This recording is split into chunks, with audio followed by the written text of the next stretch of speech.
Welcome to the Going North podcast, where you will be informed, encouraged, and empowered to embrace your dreams and advance in life through authorship.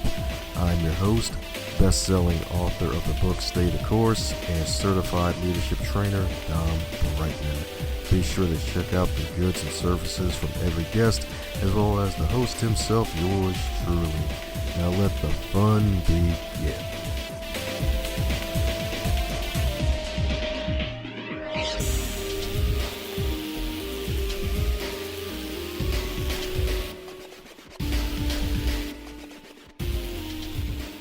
Today's episode is sponsored by the brand new Northbound to Your Success shop, where you can buy the wonderful logo, advance others to advance yourself in t-shirt form, mug form, heck, even a phone case if you like a phone case. Either way, click on shop on goingnorthpodcast.com, cop a t-shirt, hoodie or two, and be sure to tag the host when you do, so that way I can give you a shout out on a future episode of the podcast. And today on the Highlight Reel Builder for Authors, known as GMP, the Great, Glorious, and Glamorous, it's the Going North podcast, and we got one heck of a super special, awesome human for you today, because my goodness, today's guest in particular, a leading psychologist. You heard that right, folks, a leading clinical psychologist in the Cincinnati area for over 20 years. That's right, folks, over 20 years, so drinking age ahoy, who is also co-owning and growing one of Ohio's largest private multi-specialty mental health practices with over 75 providers. My goodness. So leading is definitely in this woman's vocabulary. And combining her clinical experience with her own healing journey, this super special, awesome human right here developed the Courageous Brain Process, the CBP, an innovative science-based approach, a method for therapy rooted in the most up-to-date neuroscience. So that's right, folks. You're going to get in your brain today, y'all. And it bypasses the shortcomings of traditional talk therapy to change the way our brains process fear. And she now has joined the business of immortality with her first book, Fear Traps, Escaping the Triggers That Keep You Stuck. That's right, folks. Let's give it up for Miss N.S. herself, the good doctor, the natural and superstar herself, Dr. Nancy Stella. How you doing today, Nancy? I am doing great, Dom. Thanks for having me on. Oh yeah, that's right. That's right indeed. She's lucky. It's like cause she's both since she's in the higher, she's a Browns fan first and a Bengals fan second. So it's like darn, it's like a double whammy, especially when the Bengals gave Ravens the beat down halfway through the freaking season. But Oh, since she does great work, I'm just let her slide for now because she's in the place she does great work, and definitely like to acknowledge folks who do great work. thank you. Oh, yes, indeed. Yes, indeed. So, my goodness, as you know, with all introductions, they're not allowed to be 17 days long. So, mine filling in any cavities I may have missed about you. Well, let's see. You did a good job. Thank you. Let's see. I live in Cincinnati from Cleveland. I'm a clinical psychologist. I have 2 adult daughters and 3 dogs. And I absolutely love my job. I love what I do. And since I've developed the courageous brain process, it freed me from my trauma. And I love sharing it with everyone else. Ah, sweet. So, my filling us in on what the CBP is. That's right. The wonderful brain process, indeed, for those who have been living under all the rocks and haven't caught the book yet.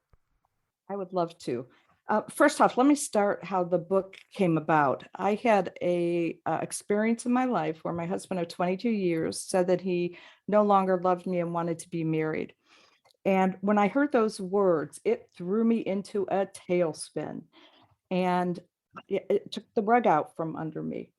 I'm a competent, successful woman. I knew I could survive on my own. But when he said those words, I felt like a little girl again. And surprisingly, I was acting like a little girl. I was crying, I was needy, I was clingy, and I knew that would not win him back. What I realized, what I was living a past trauma. My father had died shortly before I turned 5.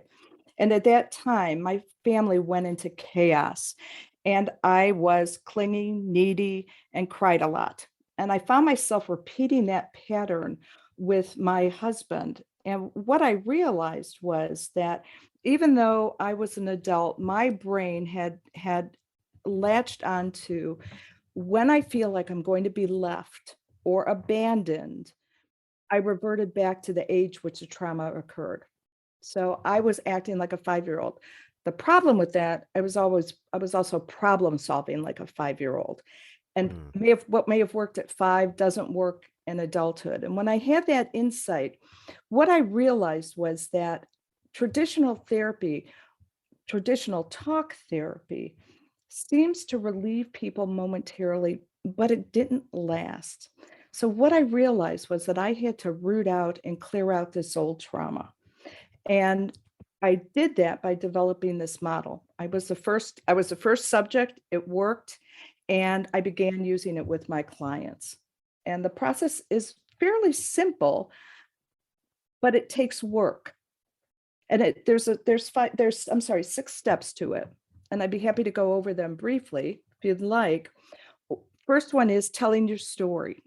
When a client first comes and sees me, I want to hear their story because I want to hear their life perspective, what is their truth. So I listen to their story. And then when I listen to their story, we identify what are their triggers. Most people will have a trigger that sets them to a place earlier in their life where they are repeating negative behaviors, self-sabotaging behaviors, and they get themselves in this cycle that they can't figure out how to get out of. They know it's not working, but they keep repeating the same patterns. So we identify what are the triggers, what are the patterns of self-sabotage, and then how do we begin the process of change? 30 years ago, we used to think that the brain, once it was formed, it was formed. Now we know the brain has neuroplasticity. And what that means is that it can change. We have neural pathways in our brain. There's our communication center. So that's how our brain communicates with it within itself, and we get those messages. When a trauma occurs, a neural pathway is boomed. It's formed like a truck driving right through a meadow. You know, that those what tire marks are clear as can be. People can also have small traumas, like a drip. So let's say you want to form a path in a meadow, and start at point A to get to point B. You can walk back and forth a couple of times, and you might see where your footprints were. But as you do that over and over again, the path becomes clearer and clearer. And that's what happens when they may not have a major trauma, but they may have smaller traumas that form that path. Using my model, the brain develops new pathways and begins replacing the old ones. Takes work, but it works. That's what I'm talking about. It takes work, but it works. Yes, indeed. Yes, indeed. That's right. And I bet it's not just a 9 to 5 thing, is it? No, no. Our brain, first place, our brain doesn't stop. And our brain is also hardwired to worry. You know, our brain is hardwired for survival. So that part of our brain where anxiety resides is a very primitive part of our brain, and it can't see reality. So it takes its clues from how our smart brain or frontal lobes work. So if our smart brain's worrying about something, that anxiety brain is going to trigger the body to pump out adrenaline. And that adrenaline is what gives you that really uncomfortable kind of anxiety feeling. The other part of our brain, when we worry, is that our pleasure centers in our brain, our dopamine receptors are activated. Now, it doesn't mean it feels good to worry, but what it means is between that primitive brain wanting to focus on what the smart brain's worrying about and our pleasure centers being activated, that's what makes it so hard to stop worrying and shift away. And part of using my model, I have a series of exercises that help beginning you learning how to make that shift. That's what I'm talking about, indeed. Yes, indeed. Some good stuff, indeed. So, if I'm not mistaken, you mentioned 6 wonderful steps, and telling your story was one. So, mind sharing a couple more steps as well for Oh, the folks? yes. Yeah, actually, first step is telling a story. The second step is identifying your triggers. And typically with clients, I'll identify, a couple of triggers, but within their triggers, there tends to be a theme, a thread that connects them. And how we help people identify triggers is by looking at their thinking. So how do I know I'm triggered? Well, one way is if I start having an all or none thinking, or if I start catastrophizing. Another way, and this is a way that I think most people can tell, is if their reaction is out of proportion to the situation, they're reacting to old stuff. And on my website, there's a downloadable list of triggers that people can access, just nancystella.com. There Oh, you let me get go. to the rest of the one. Then the third step is, sorry about that, is self-sabotage. The fourth step is beginning to imagine the worst case scenario. So when I ask clients to imagine what's the worst case scenario for them, and they come up with it, then we look at, well, if that happened, could you survive that? Most people say yes. It doesn't mean they want to, but they can survive it. And then the fifth step is a series of different exercises that I do, kind of focused meditations, guided meditations around different topics to be able to overcome what it is that people fear. And in my book, I highlight the 6 most common types of fears that people have. And then after that, what we do is we move on to, helping them in the final step, kind of create new behaviors, and how do we reinforce new behaviors and new ways of thinking. Okay. So the process itself, describing it is relatively simple. It's hard work, but it does work. There you go. I like how you just planted that moment out there where you feigned like you forgot. It's like, oh, self sabotage. That's the third one. Oh, I know. I forget the own steps. Well, because when I do clinical work, the book is set out in a progression. And when we do clinical work, there's a little bit more flexibility and give and take and back and forth. But self-sabotage, we all do it. Part of it is to recognize and change. You could definitely say that again. So and heck, even with the self-sabotage, indeed, something we all deal with, some a lot more than others. What do you think may be one of the main things to help folks really, heck, even conquer that, or sometimes even pivoting from that? Because a lot of folks tend to sometimes fear both success and failure. Exactly. Exactly. And I think it's important, one, to be able to recognize when you're self-sabotaging, and it's looking at patterns where you're not succeeding. And then once you can recognize that, being able to look at what gets in your way of being able to overcome that. So, for example, let's say someone plays the victim, feels victimized, feels left behind, feels like they're not noticed. What is it that keeps them telling themselves that story, and where does that come from? And then how do what are the behaviors that that person has that continues to create that self-fulfilling prophecy, and how do they move away from it? Oh yeah, that's right. Yeah. Definitely say that again. Definitely say that again, indeed. 'Cause it's so true. It's like, hey, some folks Yeah. don't even realize it's self-sabotaging. It's like, oh, it's just a few calories. It'll be fine. What's good of having this sugar here if I can't eat it? It's like, hey, it's a pet penguin. Like it'll be fine. Yeah, exactly. Yes, indeed. Yes, indeed. That's amazing, though. And that's really awesome that you're able to get to this point now where you actually made yourself your first client and your first test subject, and then being able to not only help others do the same, overcoming some of those wonderful traps and dodging them, especially some traps that may feel like bear traps, maybe. Yes. Yes. There's some traps that are bigger than others. Oh yeah. Yes indeed. Yes indeed. So in speaking of the wonderful traps, what is there any other traps you feel like other folks may need to keep in mind to avoid? Because heck, even knowing triggers is one thing, especially nowadays where the word trigger seems to be a big thing nowadays, where a lot of folks are dealing with childhood trauma still, and it's kind Right. of interesting, like how that's actually closer to the forefront now, it feels like. Right. My sense is that it's become more acceptable to talk about, and people are often shamed by their childhood trauma. And I think with the increase in acceptance of mental health, how that slowly of mental health treatments, it's slowly evolving that people are more willing to discuss their trauma.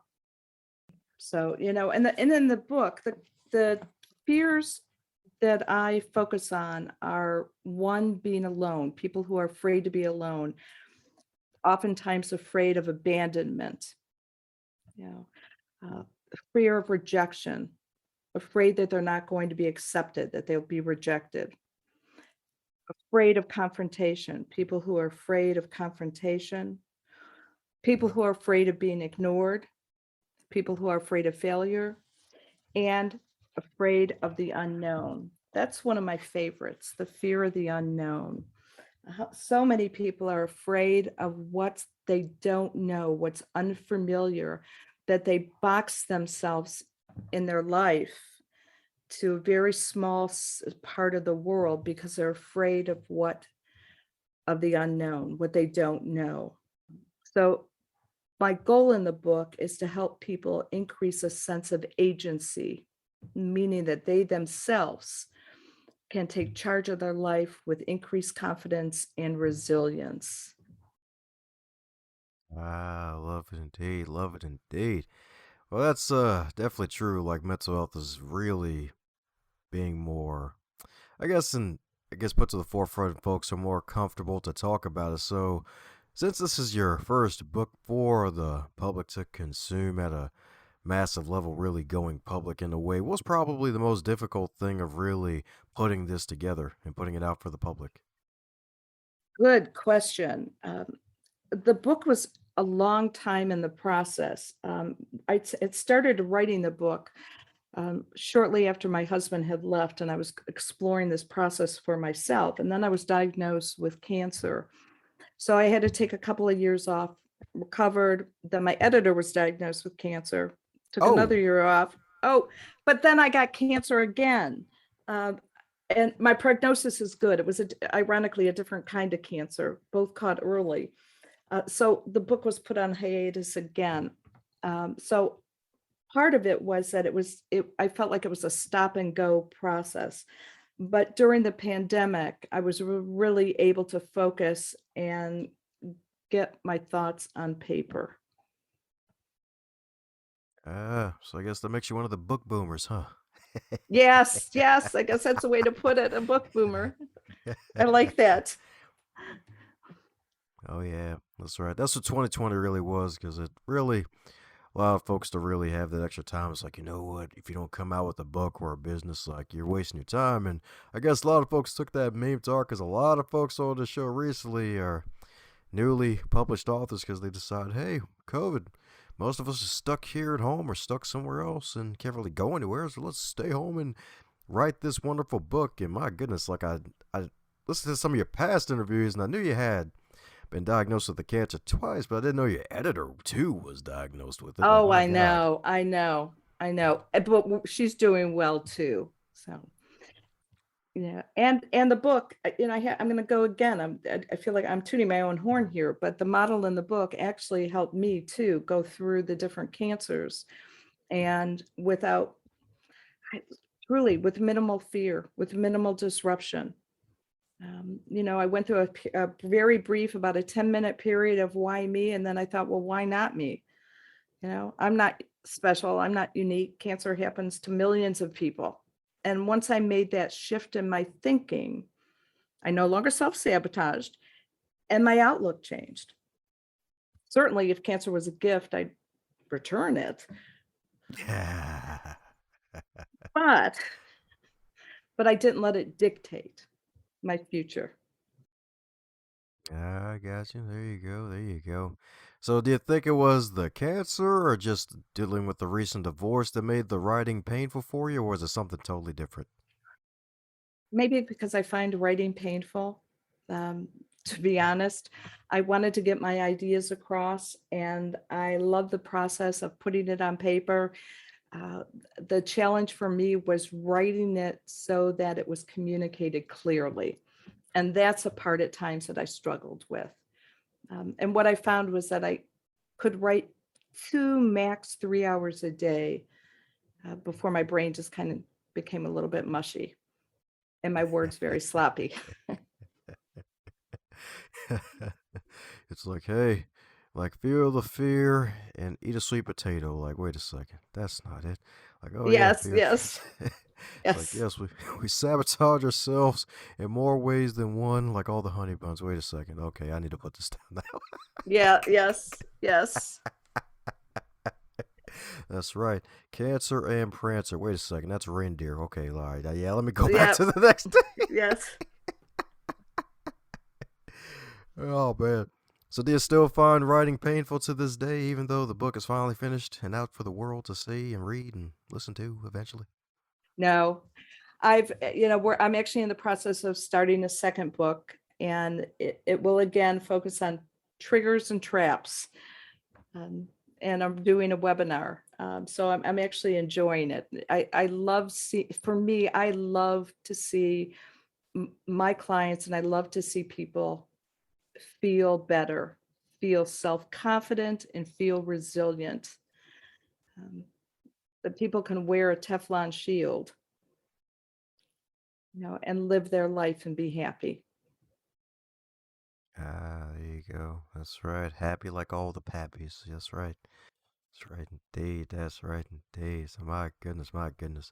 So since you've been on this little mini interview tour promoting the wonderful book, is there a question that you wish you would be asked more often? Oh, that's a good one.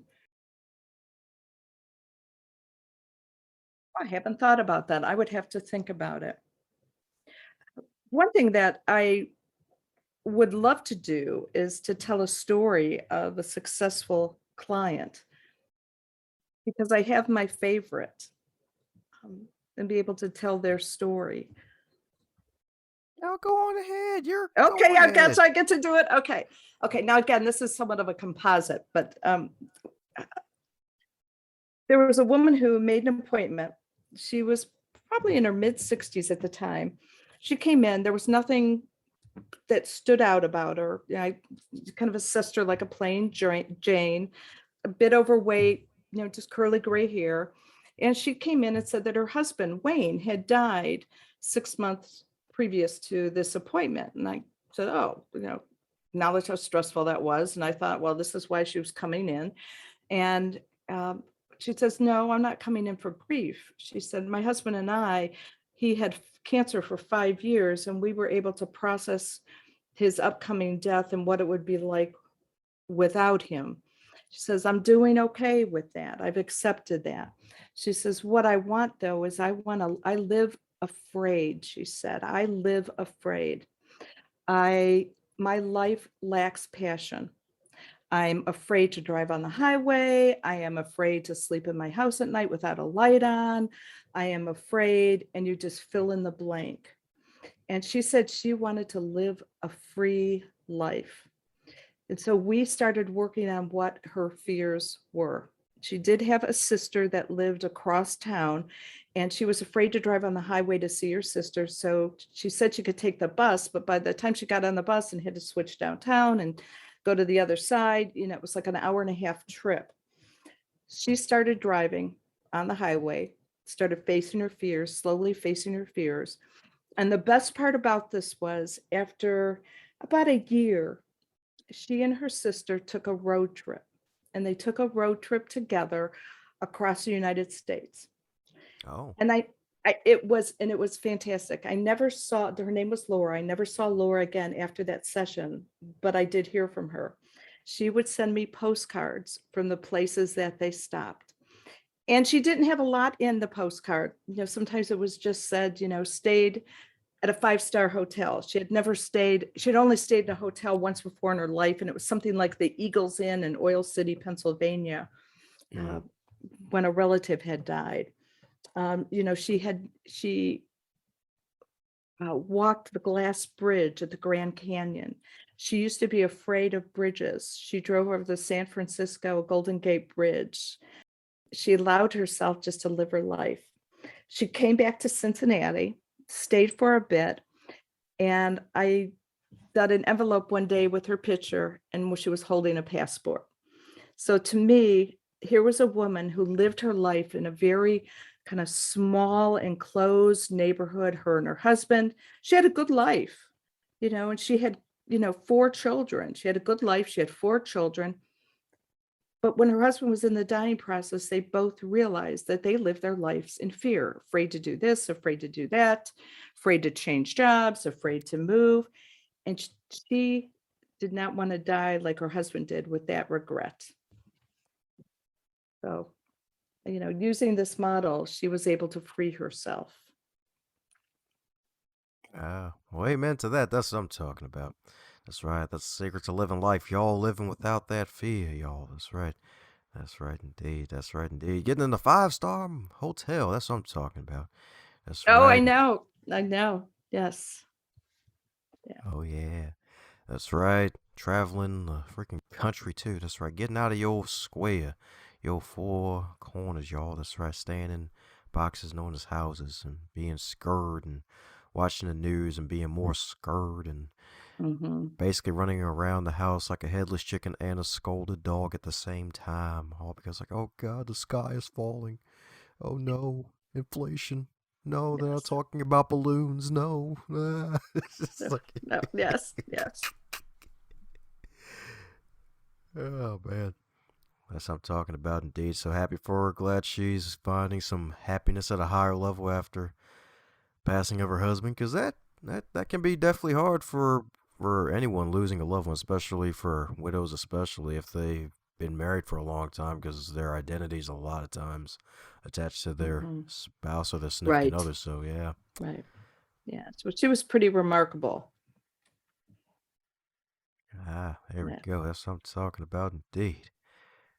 That's what I'm talking about. That's a powerful story. So, magical question I've been loving to spin on guests recently is that if your book, Fear Traps, if it was a food item, what would it be and why?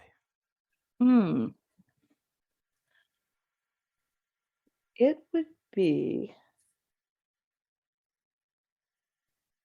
platter with various kinds of cheese, with a nice glass of wine if you'd like to drink wine, if not, some non-alcoholic beverage, and some chocolate dipped strawberries.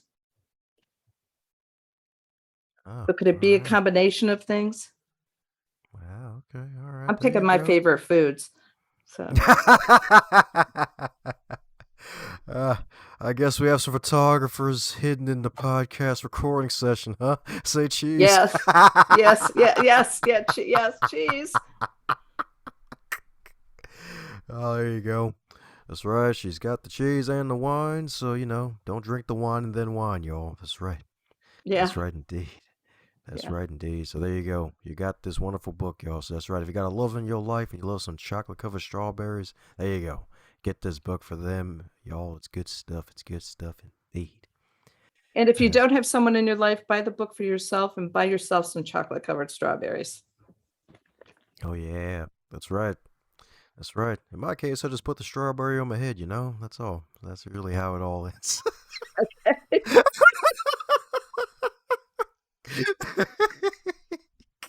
It's like, darn, almost had her spit out her water. Darn, it almost got you too. Yeah, yeah, It's like she swallowed it top. She lucked out. Darn it.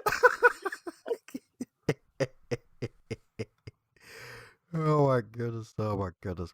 Well, we're coming down to the magical question that every guest gets to receive, and that is if you're to wake up tomorrow and you're 25 again, but you're in the year of 2022 with all of your knowledge and experience, what advice would you give to yourself? chill out, take it day by day, and don't worry about the future because it will do what it wants to do. Stay on task, but basically don't sweat the small stuff. And most of it is small stuff. It's an old saying, but it's true. Yep. Yep, indeed. That's right. That's right, indeed. It's like an ant. It's small, y'all. I'm telling you. That's right. Don't focus Yes. on it, indeed. Yeah. Yeah. That's right. That's right. Chill out. That's right. That's right. It'll all work out eventually. That's right. Be cooler than two cucumbers. Just chill out, y'all. That's right. That's right. Indeed. Hmm. Solid advice indeed. Don't sweat the small stuff indeed. Oh, and the other would be have more fun. Okay. Enjoy life. Have more fun. Not to wait until you're 60. Start enjoying life. Oh yeah. Oh yeah. That's right. That's right. Don't wait till 60, y'all. I'm telling you. That dyslexic thing don't work all the time. It can't just say, "Oh yeah, I write down 60," but it really means 6. Like that don't always work, Yeah. y'all. Yeah. Yeah. That's right. Have some fun now, indeed. That's right. Take care of the person down the road too, but still have some fun on Yes, all the absolutely. buns. Absolutely. Yes, indeed. That's right. And if you were 25 again, you'd basically be the youngest mom with all the daughters on the planet. That's right. It'll be like you're having kids at the age of 3. It'll be beautiful. Yeah, it would be. In my case, they would have been born before me. So It's like, yeah, you're no longer the youngest now. I'm the youngest. yeah, yes, yes, yeah. Can I start asking what's for dinner? And do I have to clean my room? It'll be Stella got her groove back and some. Yeah, yes, yeah. You got it. Oh god. Oh man. That pun wasn't even planned, but yes, it's freaking amazing. That's right. That's right indeed. Yeah. In this case, Dr. Stella still got her groove, y'all. That's right.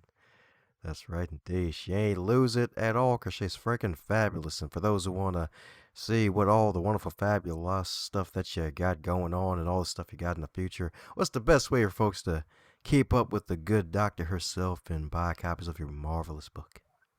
The best way would be connecting at my website, nancystella.com. If you sign up for an email list, you'll get some newsletters periodically, not very often, to just update you on either any new book coming out or the webinar that's being hosted. I know the website's in the process of being revamped, but there is a place where you can sign up. Well, Oh, and the book is available on Amazon and some other booksellers too, Barnes and Noble, so forth. Well, there you have it, folks. Head over to Nancy's site, ever the good Dr. Nancy's site, y'all. Subscribe to a newsletter, y'all. Get that good news indeed. That's right. Following all the social media pages. Slide into her DMs on the IGs and be like, hey, freaking Urgent Dom Show, you're freaking awesome. Your book is fabulous. Like, can I get it autographed somehow, some way, and sign up for the webinar too, y'all, because she's got some good stuff cooking. And she even has some guided meditations on the YouTube channel too. So she's got a lot of good stuff. That's right, folks. So she is the good doctor in more ways than one. So any parting words before we close up shop, Dr. Nancy? No, I wish your listeners, a fear-free life, and I thank you for interviewing me. Thanks a bunch for tuning in and setting aside some of your time to listen to this wonderful podcast, Going North. If you really enjoyed what you heard, do me a solid and share this with your network and someone that you care about that would get something out of it too.